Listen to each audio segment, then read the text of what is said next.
पाहिजे, कारण एकटा जीव राहू शकत नाही। पुरुष वर्ग, मी जर तुमच्यातल्या कोणाला सांगितलं किंवा पूर्ण गावानं ठरवलं की सगळी काही जमीन, आमची सगळी प्रॉपर्टी तुमच्यातल्या कोणाला तरी एक जणाला देतो, आम्ही बाकीचे गाव सोडून जातो, तुम्ही एकटेच इथे राहा, राहील का कोणी? परिवार नाही, कोणीच सोबत नाही। एकट्याला राहायला सांगितलं, गाव काय, घरात सुद्धा एकटा माणूस राहणार नाही। यातून सांगायचं एवढंच की आपल्याला एकट्याला राहावत नाही। तसंच त्या भगवंतालाही झालंय, अरे मी निर्माण झालोय पण माझ्या जोडीला, माझ्या साथीला कोणीतरी हवंय। मग सदाशिवांनी शिवा नावाची शक्ती निर्माण केली आहे। पहा बरं, सर्वात अगोदर सदाशिव निर्माण झालेत, दुसऱ्या क्रमांकावरती शिवा नावाची शक्ती निर्माण झाली आहे। सदाशिव आणि शिवा या दोघांनी सृष्टी निर्मितीचं कार्य करण्याचा एक प्रकारे संकल्प केला। ठरवलं की आता सृष्टी विस्तार करायचा, सृष्टीची निर्मिती करायची। सृष्टीचा विस्तार करायचा, सृष्टीची निर्मिती करायची। सुरुवातीलाच भगवान सदाशिव आणि शिवा नावाची शक्ती या दोघांनी स्वतःला राहण्यासाठी एका नगरीची निर्मिती केली आहे, ज्या नगरीचं नाव आहे काशी नगरी। काशी माहिती आहे सर्वांना? आपण म्हणतो ना, जीवनामध्ये एकदा तरी काशी करावी म्हणतो आपण, आणि आपल्यातले अनेक जण काशीला जाऊन येतात। अगदी या काशीचं वर्णन शिव महापुराणामध्ये आलं। ही काशी अवघ्या विश्वातली पहिली नगरी आहे, भगवान सदाशिवांनी निर्माण केलेली पहिली नगरी। अजून एक नवीन गोष्ट आपल्याला शिकायला मिळाली आहे, जी अनेकांना माहिती नसते। अवघ्या विश्वामध्ये पहिली नगरी कोणती निर्माण झाली, या प्रश्नाचं उत्तर आहे काशी नगरी। आणि म्हणून त्या ठिकाणी ती नगरी भगवान भोलेनाथांना अतिशय प्रिय आहे आणि निरंतर भगवान भोलेनाथ काशीमध्ये वास्तव्य करतात। एवढंच नाही तर या काशीच्या बाबतीत असं सांगितलं जातं की काशी या क्षेत्रामध्ये, तीर्थक्षेत्रामध्ये ज्या कुणाला मरण येते, ज्याला मरण येतं त्याच्या कानामध्ये भगवान भोलेनाथ तारक मंत्र सांगतात आणि त्याचा उद्धार करतात, त्याला मोक्षाची प्राप्ती करून देतात। अगदी पहा, या काशीला दुसरं नाव सुद्धा आहे, आनंदवन सुद्धा म्हटलं जातं। अशी ही काशी भगवान भोलेनाथ, भगवान सदाशिव आणि शिवा नावाची शक्ती हे दोघ जण यांचं राहण्याचं स्थान, निवासस्थान म्हणजे काशी आहे। पहा, या काशीचं सुंदर असं वर्णन आपल्याला एका भजनाच्या माध्यमातून ऐकायचंय, श्रवण करायचंय। अगदी तुम्ही अनेकांनी श्रद्धेय श्री पंडितजी मिश्रा यांची कथा श्रवण केलेली असेल, कोणी प्रत्यक्षात श्रवण केली असेल, कोणी टीव्ही वरती, मोबाईल वरती ऐकली असेल। अगदी मिश्राजी आणि माझे गुरुवर्य साध्वी सोनाली दीदी करपे या दोघांच्याही मुखातून मी हे सुंदर असं भजन ऐकलेलं आहे आणि त्याच भजनाच्या माध्यमातून आपल्याला काशीचं वर्णन ऐकायचंय। तेरी डमरू की धुन सुन के मैं काशी नगरी आई हूँ, तेरी डमरू की धुन सुन के मैं काशी नगरी आई हूँ, तेरी डमरू की धुन सुन ताड़ी मैं काशी नगरी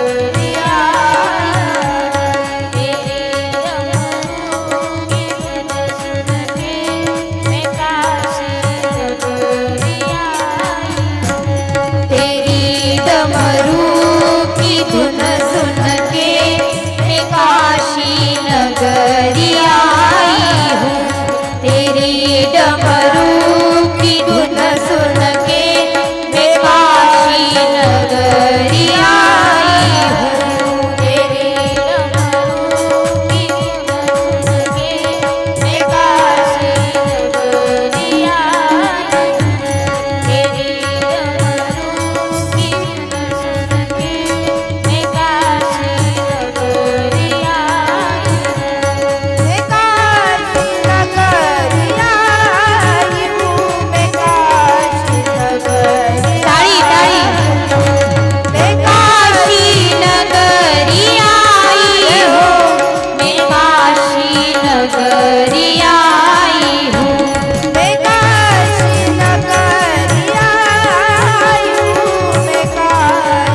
काशीमध्ये काय काय आहे कवींनी वर्णन करावं, सांगावं। या काशीमध्ये मोक्ष है, इस काशी में मुक्ति है, इस काशी में गंगा है। जो काशी जाता है, काशी नगरी जाता है, उस पर भगवान भोलेनाथ अपनी कृपा दर्शाते हैं, कृपा करते हैं। भगवान भोलेनाथ जी को काशी नगरी प्रिय है और जो भक्त काशी नगरी में जाकर भोले बाबा की, भोलेनाथ जी की उपासना करता है, वह भक्त भी भोले बाबा को उतना ही प्रिय हो जाता है। सुना है हमने ओ भोले तेरी काशी में गंगा है।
एकदा जोरदार टाळी वाजवा बरं. सर्वांनीच अगदी तुम्ही सुद्धा जोरदार टाळी वाजवून मस्त भजन केलं आणि गुणीजनांनी सुद्धा सुंदर अशी साथ दिली. पहा, तेरी डमरू की धुन सुन के मैं काशी नगरी आई हूँ. तेरी डमरू की धुन सुन के मैं काशी नगरी आई हूँ. मैं काशी नगरी आई हूँ. मैं काशी नगरी आई हूँ. तेरी डमरू की धुन सुन के मैं काशी नगरी आई हूँ.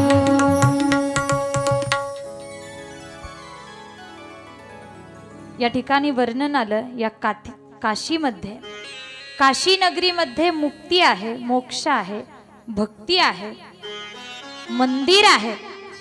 हे सगळं जर पाहायचं असेल ना तर डोळ्यांनी एकदा तरी काशी पहावी. काशी विश्वनाथाचं, काशी विश्वेश्वरांचं दर्शन करावं. 12 ज्योतिर्लिंगापैकी हे एक ज्योतिर्लिंग आहे. पहा, अवघ्या विश्वामध्ये पहिली नगरी निर्माण झाली ती आहे काशी नगरी आणि म्हणून या काशीला अनन्यसाधारण महत्त्व प्राप्त झालेलं आहे. भोलेनाथांची आवडती नगरी काशी नगरी आहे. पहा, सदाशिव आणि शिवा नावाची शक्ती दोघांनी काशी नगरी निर्माण केली आहे. स्वतःला राहण्यासाठी काशी नगरी निर्माण केली आणि आता पुढे वाटतंय अरे सृष्टी विस्ताराचं कार्य करायचंय, सृष्टीची निर्मिती करायची आहे. मग हे कार्य, ही जबाबदारी कुणावर तरी टाकावी, पण जबाबदारी घेण्यासाठीच कोणी नाहीये. मग या दोघांनी, सदाशिव आणि शिवा यांनी एका दिव्य पुरुषाची निर्मिती करावी. त्या दिव्य पुरुषाचं वर्णन पहा. अगदी सुंदर असा रत्नजडित मुकुट ज्या पुरुषाचा आहे, दिव्य अगदी अंगकांती आहे, तेजस्वी पुरुष आहे, अगदी जो दिसायला तरुण आहे, ज्याचे नेत्र अगदी प्रफुल्लित आहेत, असा सुंदर दिव्य पुरुष निर्माण केलाय. पंढरीधीश पांडुरंग परमात्म्याचं रूप आठवा किंवा भगवान विष्णूंचं रूप आठवा. कानामध्ये सुंदर कुंडल आहेत, तेजोमय चेहरा आहे, कमरेला पिवळा पितांबर आहे, ज्याचे केस काळे आहेत, असा दिव्य पुरुष निर्माण केला. या पुरुषाला निर्माण करावं आणि सदाशिवांनी आज्ञा करावी. म्हटले, जा, तुला सृष्टी विस्ताराचं कार्य करायचंय, सृष्टी निर्मितीचं कार्य करायचंय आणि हे कार्य करण्यासाठी तुझ्याकडे तेवढी पात्रता आवश्यक आहे, सामर्थ्य आवश्यक आहे. आणि तुला जर तेवढी पात्रता मिळवायची असेल तर तुला तप करावं लागेल. तप केल्यानंतर तुला सृष्टी विस्ताराचं कार्य करण्यासाठी शक्ती, ताकद मिळणार आहे, तेवढं सामर्थ्य मिळणार आहे. अगदी पहा, प्रत्येक ठिकाणी पात्रता पाहिली जाते. कोणतंही कार्य करायला घ्या, अगदी आपण जर त्या कामामध्ये निपुण असू तरच कुठेतरी कोणीतरी आपल्याकडून ते कार्य करून घेत असतं. प्रत्येक क्षेत्रामध्ये आपण पाहिलं तर पात्रता महत्वाची आहे. त्या दिव्य पुरुषाला सदाशिवांनी सांगावं, तुम्ही तप करायला जा, तप करा, मग तुमच्यामध्ये शक्ती, सामर्थ्य, पात्रता निर्माण होईल. त्या दिव्य पुरुषानं तप करायला निघावं, पण तत्पूर्वी हात जोडले, हात जोडून विनंती केली, प्रभू तुमच्या आज्ञेनुसार मी तप करण्यासाठी तयार आहे, तपाला बसायला तयार आहे, पण अगोदर मला माझी ओळख सांगा, मला माझं नाव सांगा, माझी ओळख काय. कारण प्रत्येकाला ज्याची त्याची ओळख असते, ज्याचं त्याचं नाव असतं. इथं असं आहे का कोणी ज्याला नावच नाही? आहे का? माता वर्ग, पुरुष वर्ग असेल तर वर बोट करा. नाव नाही असा व्यक्ती नाही. या दिव्य पुरुषाने सांगितलं, मला माझं नाव काय, मला नाव द्या, माझं नाव सांगा, माझी ओळख सांगा. सदाशिव सांगतात,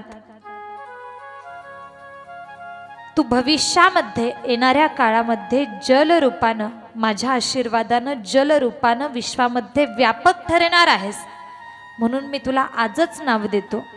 तू विश्वव्यापक होशील म्हणून तुझं नाव विष्णू. विष्णू हे नाव दिलं. पहा, अगोदर सदाशिव निर्माण झाले, नंतर शिवा नावाची शक्ती दुसऱ्या क्रमांकावरती काशी नगरी निर्माण केली. त्यानंतर दिव्य पुरुष ज्यांचं नाव आहे भगवान विष्णू, विष्णूंची निर्मिती झाली. आणि हे भगवान विष्णू आता तप करायला बसले. काशी नगरीमध्ये तप करायला बसतायत.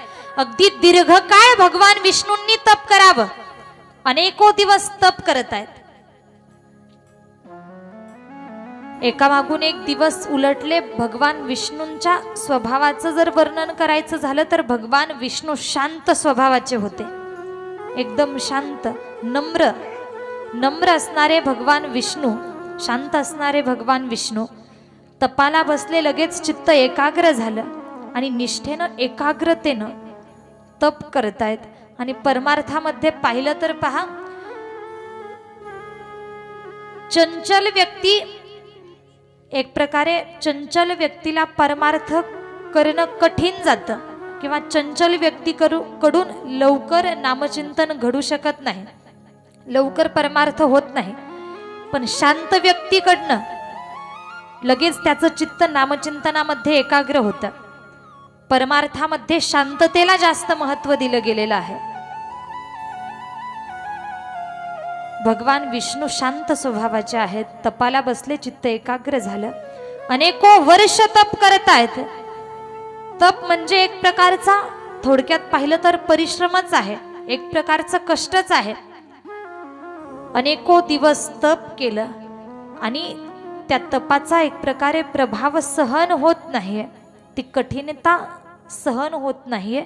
परिश्रमामुळे, तपामुळे भगवान विष्णूंच्या अंगातून घामाच्या धारा वाहू लागल्या, घाम बाहेर पडायला लागला.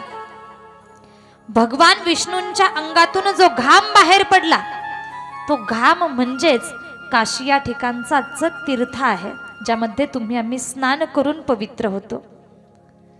काशी या ठिकाणी जलामध्ये आपण पवित्र होण्यासाठी स्नान करतो, त्या गंगेमध्ये स्नान करतो.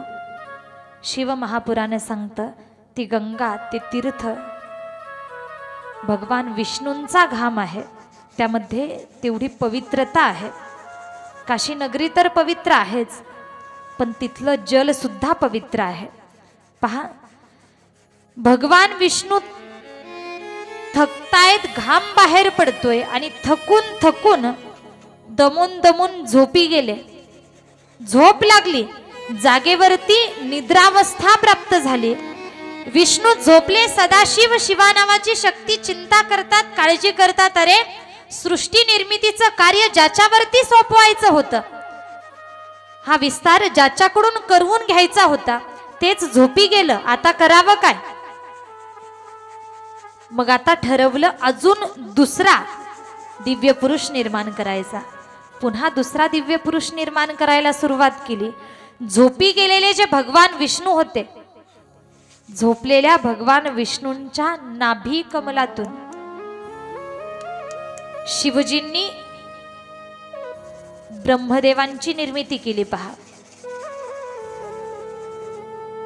आपण ऐकतो ना, ब्रह्मदेव नारदांना कथा सांगतायत. हे ब्रह्मदेव म्हणजेच भगवान विष्णूंच्या नाभी कमलातून निर्माण झालेले आहेत. शिवजींनी विष्णूंच्या नाभीतून कमळाची निर्मिती केली आणि त्या कमळातून ब्रह्मदेवाची निर्मिती केली. ही लीला भगवान भोलेनाथांचीच आहे, सदाशिवांचीच लीला आहे. पहा,